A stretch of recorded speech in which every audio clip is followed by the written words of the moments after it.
or going through it so that hopefully you all can understand what your community is going through.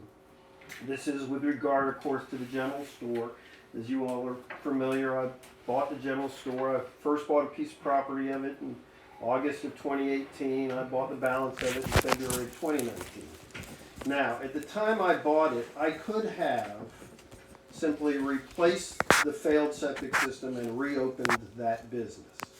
And there would have been no implication of the 50% rule, nor would there have been any permitting required other than a standard septic tank replacement permit. I chose not to do that because, as those of you who have been around know, the general store had sort of been misoperated for 6 or 7 years, really since Charlie Zofe sold it. And I didn't want to repeat the past mistakes. I didn't want to, open up another business that functionally was a bit obsolete. So I decided, well, I'm going to try to do this the right way. I'm going to try to get the right permits, and when I open this up, this will be a business that has every opportunity to succeed. I identified early on that one of the big problems would be, or potential problems would be, meeting the 50% requirement. And as you all probably know as well as anyone, it basically says that if a structure is in a floodplain and is not constructed to flood elevation, you can't spend more than 50% of the value of the building without bringing it up to flood elevation. The general store could never be economically brought up to flood elevation. It's 10 feet below flood elevation. So I knew this was a problem. So I addressed it, I think, in a fashion relatively unusual for Yankeetown, head on. Instead of ignoring it, I educated myself about the 50% rule, and I figured out what it meant, and I generated a letter 22 months ago to our then zoning official and said, look, I'm not going forward until I know that there's a value established high enough for me to improve this the way I want to. Here's my theory of how it should be valued. Here's the number I come up with. I think I can spend $115,000 in improving this structure and still comply with the 50% rule. And I pointed out that the FEMA regulations specifically say, a lot of people come in and they say, well, you look at what the property appraiser value is. Well, that's obviously the easiest thing to do, but as every one of you knows, the property appraiser value is always much lower than an actual value. Another opportunity is to go in and get an appraisal. So I, in fact, talked to some appraisers, and they said, these kind of appraisals, they don't match up to typical appraising practice. There's all sorts of variables to them. You know what the building is worth, you know as well as anyone else, and actually the FEMA code contemplates that. The FEMA code specifically says that your building department can determine what the value of the building is based upon what the building department thinks is reasonable evidence. So I gave the building department reasonable evidence. $115,000 is what I think I can spend. I think that building is reasonably worth $230,000. Our building department at that time was Guy Priest. Guy Priest basically said, yep, that makes perfect sense to me. That letter's been in the town file for 20 months now. I go forward. Your letter. My letter. Right. Put in the file after a you wrote to him. sit-down meeting with Guy Priest saying, this is what I believe the methodology should be. This is what I believe the value is. I then proceed forward. I submit engineered plans. We go through the process about how I need Board of Adjustment variances. I get the variances. I finish up my engineered plans, and I submit those to the town in September of 2019. I file my engineered plans. About a month thereafter, I meet for the first time with Jimmy and Dallas. Now, this is where I learned that this town is paranoid about the 50% rule. I've never had, in the dozens of meetings I've had with Jimmy Strickland, I've never had him not start out by saying, well, you got to worry about the 50% rule. You got to meet the 50% rule. And every time I say, Jimmy, I've known that from the get-go. That's why I gave you all a letter 6 months ago, 9 months ago, 12 months ago, saying this is what the value is, and Guy agreed that that's a valid way to do it. I've told him that over and over again. Did he write anything down? No, I've never gotten anything in writing from him. But he just had a verbal agreement with you. It's a verbal agreement. He accepted the letter. He has never, in a process of going to the town a dozen times, where the town has mentioned the 50% rule, and I've said, I've got a letter in the file. This is the position that I presented to the town. This is the position that I believe the town accepted. The town has never said, nope, we didn't do that. Nope, we didn't accept that. Nope, that's wrong. Never said anything like that. I go through the process of getting engineered plans drawn. I go through the process of paying an engineering firm out of Clearwater, because Safe Built doesn't feel like that they can review my engineering plans, almost $3,000 to review my plans. One of their first comments is, and this is in June of 2020, well over a year after I've met with Guy, one of their comments is, well, you've got to establish a value of the building. My response to him, and there's a letter in the file I sent in June, is, I believe I've already done that. There's a letter in your file. This is my explanation of the valuation. This is what I believe the building is worth. I never hear another thing from them about that. So we go through the process where, as you know, I have a public hearing in front of the P&Z on those plans. I have a public hearing in front of the council on those plans. Those are all approved. Now, let me point out that I get that public hearing with you all in November of 2020. Approximately 13 months after I submitted my engineered plans to begin with. It took me 13 months to get to that point. At no point has anybody said we need to go back and revisit the valuation. Your agreement with Safe Built has timelines in it within which they are supposed to respond to submissions. You think any of them say they're supposed to take 13 months to process something like that? It talks in terms of 30 days, 10 days for some things. They're not even coming close. But regardless, at the end of this, finally, you all approved the major site plan. When I had submitted the plan, when it first went before P&Z, I had a meeting with Jimmy and Dallas. And I said, okay, here's the process. I'm going to go in front of P&Z. I'm going to go in front of council. They're going to approve it. Then I'm going to be able to submit my engineered building plans and get permits, right? Oh, no. You have to fill out this 50% form that shows what your cost of improvements are going to be. And I'm like, why haven't I been told this before? Well, the form was actually adopted by the town apparently in October of 2019, but in all my conversations with them, they've never asked for this. Now, this is, in the scheme of things, not the biggest deal in the world, except if you've tried to get estimates out of contractors these days, it takes a long, long time. So from the time it took, you all made your approval of the site plan, it took me another month after having worked on it for 3 months already to get those estimates to them, which I presented to them. So now they have in their file. And they have had in the file for years, or for 20 months. Here's what the value of the building is. Here's what I'm going to spend. It's less than 50%. I get that to them beginning of December. In that process, from that day forward, I have been in this town hall every Thursday when they are here.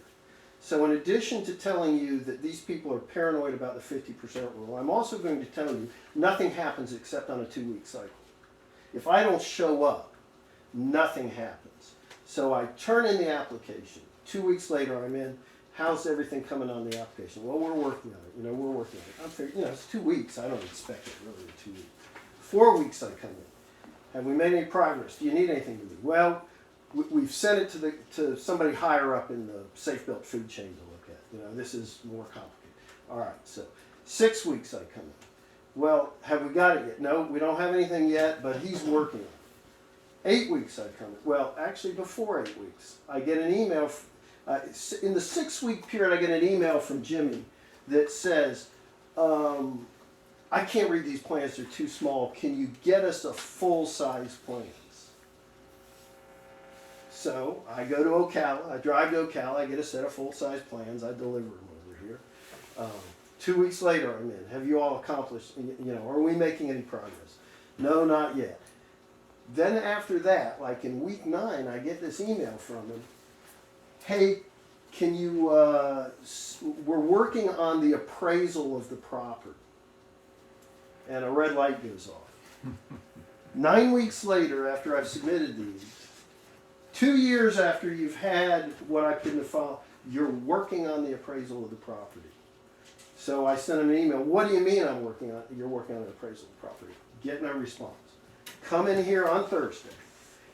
At this point, let me tell you, they have never looked at my building plans. I guarantee you, in the 12 weeks since they've been submitted, they have never looked at the building plans. Not gotten to it. What I get from him is, well, I had to send it to a guy because, you asked if we could at least give you a permit to do your concrete work, and I wanted him to check the issues on FEMA about whether we could give multiple permits. Well, first of all, that's nonsense. You know that you can give a preliminary permit, you can give a subsequent permit. All FEMA cares about is the total amount that you spend. That's why they have the rule where they look back over 5 years at all your various permits. So that's nonsense. He doesn't know what he's talking about, or he's just blowing smoke. So I go, Jimmy, this is going to be a disaster. You've had these things for two years. You're telling me he's now going back to look at the value of the building. I want to talk to this guy. So Jimmy and I go and stand out here and get the guy on the phone.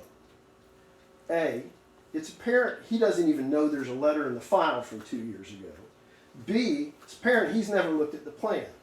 But what he finally says out there, and this is approximately 3 weeks ago today, or next Thursday, he says, oh, you've had this submitted all this time, we're fine, we'll go forward. So I go, great. Jimmy, I want to come in next Thursday. I want to get a permit. It's been over 2 years. I want to start this general store.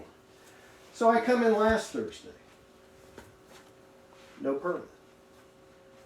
Well, the guy isn't comfortable making a decision about the value of the building.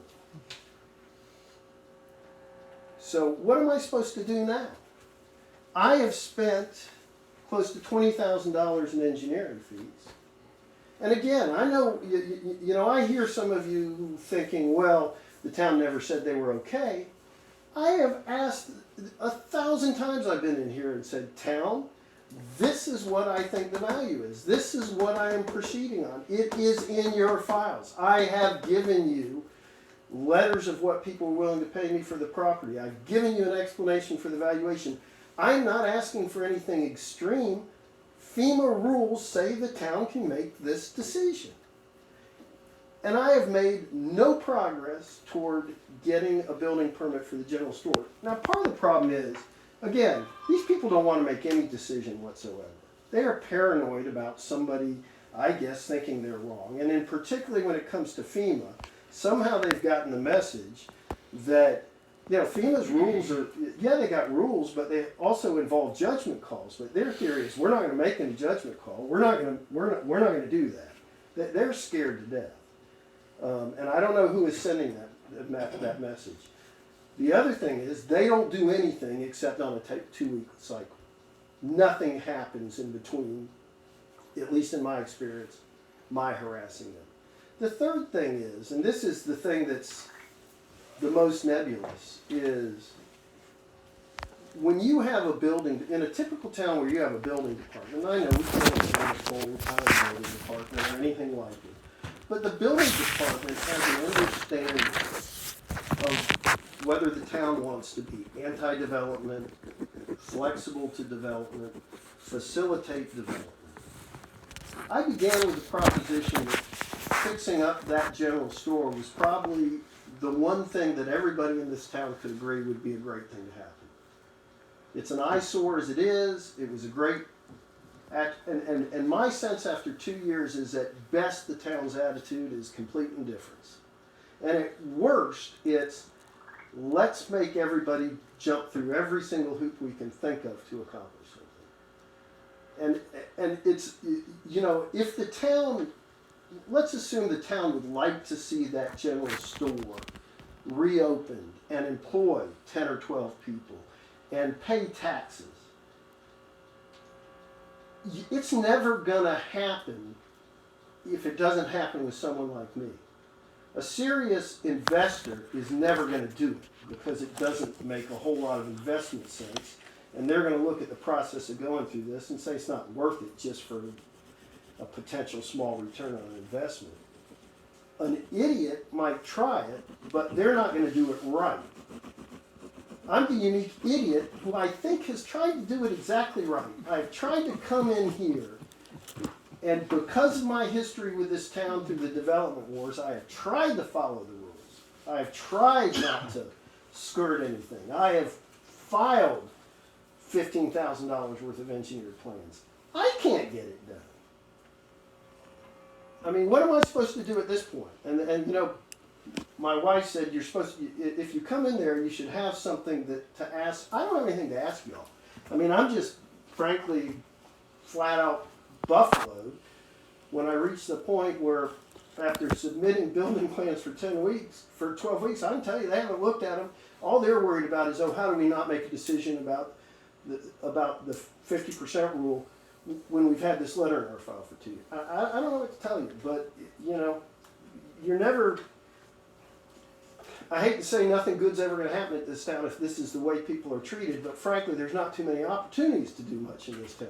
I got one of them. I'd like to do something that I think is good for the town, but I ain't getting any help whatsoever. So. Well, I contacted their supervisor a month ago,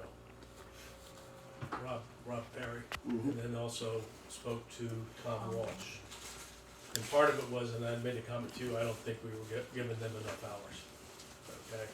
Because of the amount of permits that are coming through, okay? So they tend to come here, work on it, he does his inspections.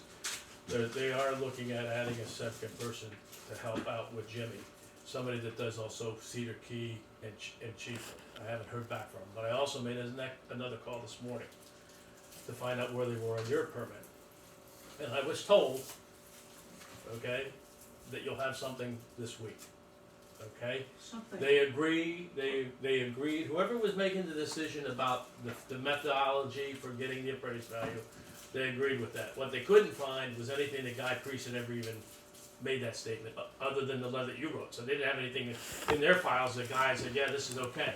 So that triggered all these other people looking at it. But they had told me, and I spoke to them around 11 o'clock, they said that you should have something in the next 2 to 3 days. Mm-hmm. And that Jimmy Strickland's the one that's supposed to write it. Now, I'll follow up again tomorrow and say, it's gotta happen, okay? Because they told me they've approved the methodology that you used. Well, and I appreciate that, Jack, and I hope they do it. But you know, you don't like to come in here. I don't like to. I mean, I'm not one of the. I've never come in to ask any one of you guys, particularly with help on this project, because I don't like to ask for favors, and I don't like to do anything but other than try to follow the rules. And again, that's part of because of my history with this town and representing everybody who, you know, is trying to enforce rules. I'm going to do my best, but I do think you all need to think about the fact that I think I've been extraordinarily patient. I don't come in here and yell or scream. I don't have it in me. If I were representing somebody else, somebody who's, then I can be a jerk. I don't really have it in me to do that, but you're gonna, you know, we can get people in here who are just they're gonna lose interest in trying. And there's some neat things that could be done in this town, and I think, you know, it's worthwhile thinking of some way to send a message through whoever is doing the building permitting that, you know, we want people to feel like we're helping them. We do want some activity here. We got a bunch of old ugly structures we'd like to see fixed up. We understand the 50% rule is a problem, but let's help explain it to people and figure out ways that we can save these needle things. Well, I'll apologize for that taking so long, okay? I don't understand it myself either, okay? Because it seems like the whole thing was determining the a value, Yeah. okay? And I guess there's 3 ways that supposedly I was told that Well, you can there's do it. actually Is it 4. 4? Yeah, okay. They- And you can't go, you're right, you can't go by the appraised value for property appraiser, No. because that's typically, probably, the old rule of thumb was 15 to 20% below what real market value was. Yeah. Yeah, so, Well, and I don't know if that's still the case. I'm not sure there is a rule of thumb. There are some communities that adopt the starting point is 120% of appraised value for the structure because they recognize the property Yeah. appraiser is always off.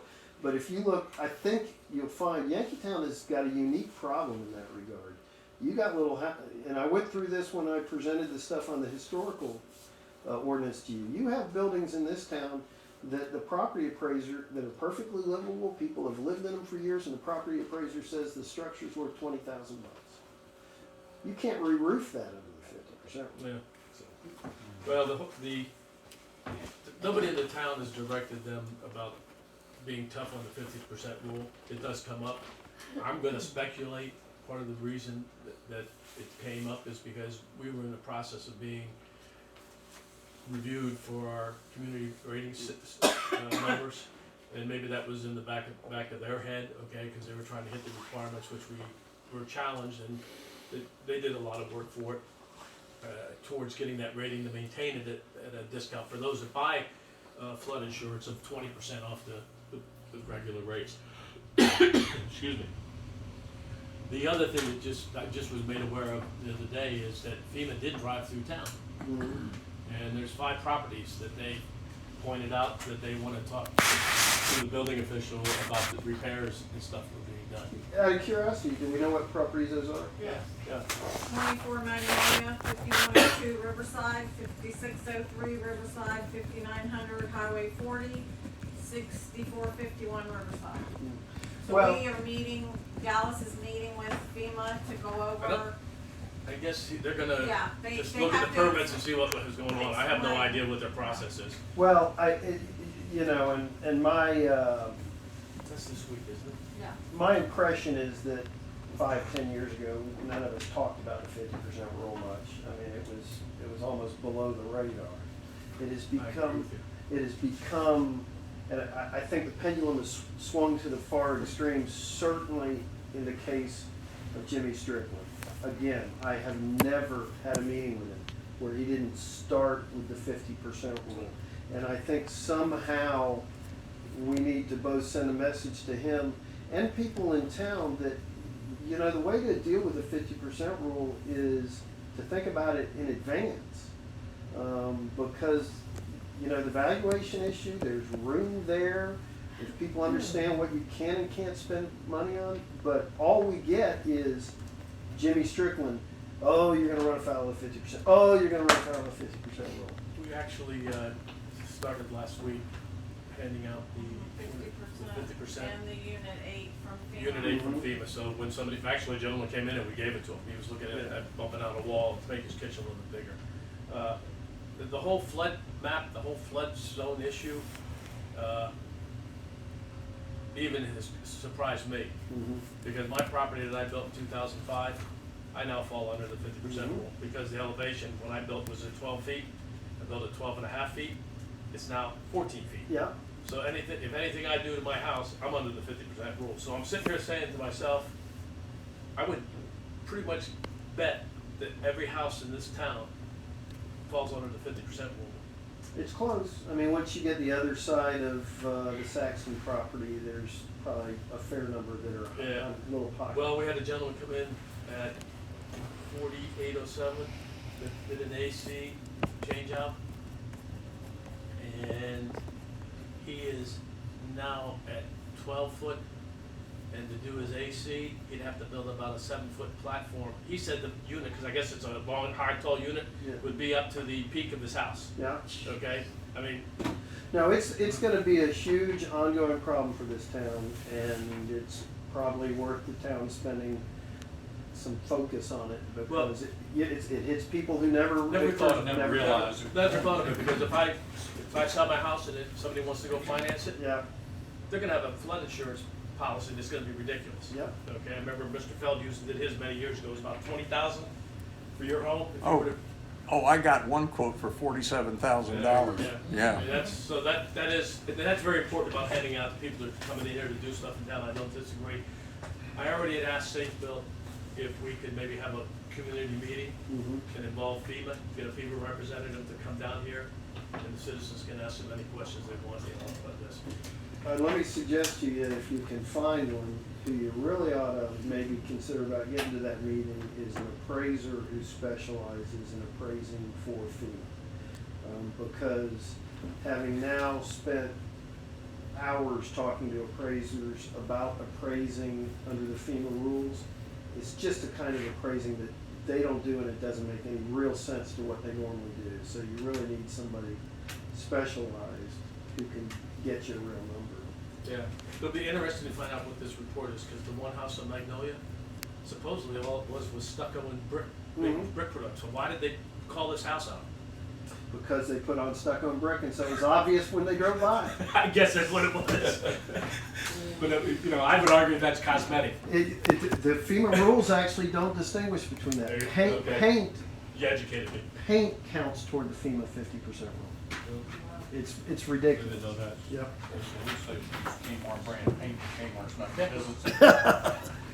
I want to thank Mr. Haines for bringing in some well-reasoned, well-thought-out, and concise information to us. I appreciate it. When I mentioned last week or a couple of weeks ago that we didn't have this information, no way did I expect a story that extensive. Only thing I would say is, having heard the history, I sincerely wish that it could have been brought up sooner before it boiled into such a difficult matter. No, and I appreciate that, and I will take part of And the I blame. understand why maybe you didn't, but nevertheless, it's unfortunate that it had to become such an ugly We're aware situation of it. before we became aware of it. Well, no, and I appreciate that, and I will take some of the blame for that. But part of it is I am just bound and determined to do it through the rules, and if I can't figure out a way to do it through the rules, then I feel like it's got to be a bigger problem for a Well, lot of people. I think we're making some progress Yes. now, and if we can. Make progress if they do what they said they told me they were going to do. Yeah. Make progress. Providing they stand up. Well, I'll be calling them every day. Well, I appreciate y'all's time tonight. Thank you. Thank you. Thank you. Any other public comments? Yes. If I could for just a moment, Larry Felges in Magnolia Avenue. I appreciate Tim taking the time to explain the rigors that he's been through on this thing, because it's really a prime example. I would hope the council would not just look at this as Tim's problem, because what came up at the last P&Z meeting is there is a lot of people that have suffered at the hands of our building department with Safe Built. I can't verify the accuracy of all the stories. I've got one story of my own that I could lay out, but I don't know if it's necessary. I ran into a problem with the representatives from Safe Built, not all of them. There's a couple people there that I've gotten along well with, and I think that they're very hardworking, well-meaning people. Dallas Riker is one of them. The other one was Guy Priest. Yeah, Guy Priest. Unfortunately, he's not here anymore. But I have seen people in this town with much smaller projects than what Tim is talking to you about, just household things, dragging out for months and months trying to get a simple problem resolved. It took me months to get a very simple problem resolved that I was requested to resolve by our building department. And I kind of felt like, well, I'm not sure under the rules I really need to do this, but I'm probably going to do it eventually anyway, so okay, I'll go ahead and do it. And then I had a problem just getting the permit done so that I could do it. And this was at their request. So I would hope that you'd be open to the possibility that Safe-Built is not our only option. There may be another option out there. And Safe-Built may come around and start doing a better job, but I would hope we'd be open to doing this in a different way if they don't come around and start doing a better job. That's all I wanted to ask you to do. The only thing I'll tell you is I looked at, probably back in, before I left, had to leave town, I looked at the permit logbook that they had, and that's what made me call Rob Perry, because I saw stuff from like, one from December, this is the beginning of February, and there was some from January 7th for ACs. I go, why the hell does it take so long for an AC? And I called them up, and they said, well, you know, the X amount of hours we got, and I said, well, look, we can look at the hours and increase it. It's true, we only give him 4 hours. That's all he gets. Jimmy is here 4 hours, Dallas is here 8 hours, okay, a week. So 4 hours, he's gotta go out and inspect 5 properties. God forbid if he's the type that sits there and jaws a lot, because there are some people, they can, a 30-minute job, they can turn it into an hour job. I don't know, I've never been with them on a call. But one of the options, and I think we even mentioned in our newsletter, is increase their hours to try to keep, not so this backlog does not back up. And I'm not gonna make an excuse for them, but I do know the county's running roughly 4 to 5 weeks on permitting too. So part of it is because of the increase of permits going through, but to me, an AC or a window change out or something like that doesn't sound like it takes a hell of a lot. Here's the cost, here's what we're putting in. Do they meet the wind codes, you know? Or a garage door, you had mentioned a garage door. The reason for the garage door is there was a hurricane called Andrew, and now all the wind codes were changed, so you gotta have a garage door, I think, that can withstand 140-mile-an-hour wind or something like that. So that's why when you put a garage door on a house, when you build one or a replacement, you gotta have a door that meets the codes, requirements, state codes, building codes, not town, nothing has to do with town. FEMA doesn't have anything to do with town, okay? So I'm not trying to say we're not there, but you know, I'll do my best to try to see how we can get them to pick up the pace, and if it means more hours, it'll be more hours. I think Sherry and I had discussed it, and unfortunately I had to leave town and really wasn't on top of anything until I got back last week, middle of, actually, Tuesday. So, you guys have any comments? I think the delay in approving permits never can be improved. I experienced that. You know, what it takes to, you know, one, submit the permit, and then, of course, the fees, maybe look at that too, but, you know, everyone wants to just get them approved, and it does take an extremely long time. And I've asked about them, some don't, some do. If it's simple like trees, usually it's pretty quick, but. It's because we do it. Yeah. Because they're gonna charge us $45 to look at a tree. It happens in 2 days. It happens in a couple of days. Actually. But yeah, I really, you know, I looked at the permit book about a week ago. And I noticed the same thing because someone was telling me we have to wait weeks, months. And I know, I've heard people that have to depend on the county. They're all saying they have to wait months, but that's not our problem. The town is. So we could streamline it and add some hours to whoever has to, you know, make the approval to go out and do the inspections, do that because it is frustrating. That's what the talk was with Tom Walsh. He was gonna put together a plan with whoever this person is that does Cedar Key and Chiefland. There's several, they do Cedar Key, Chiefland, and Bronson's. Dunellen too. And Dunellen, yeah, St. Louis does that, so it's you know, look, we're fortunate that we live in a state that's a growth state, and all the building that's going on, and actually the conversation I had with Tom Walsh from Safe Built, which is something just to tuck away in the back of your head. Counties and small towns, he said small counties and small towns will be moving to contract people. Because what's happening is they hire somebody in the county for $45,000 and they go to a company like Safe Built for $60,000. So once the guy gets his training in the county, then all of a sudden they're hiring him away. So I think that's just gonna be something in the future, because I don't see this state stopping growing. I mean, it's just not gonna happen. You know, we'll probably be the biggest state in the country.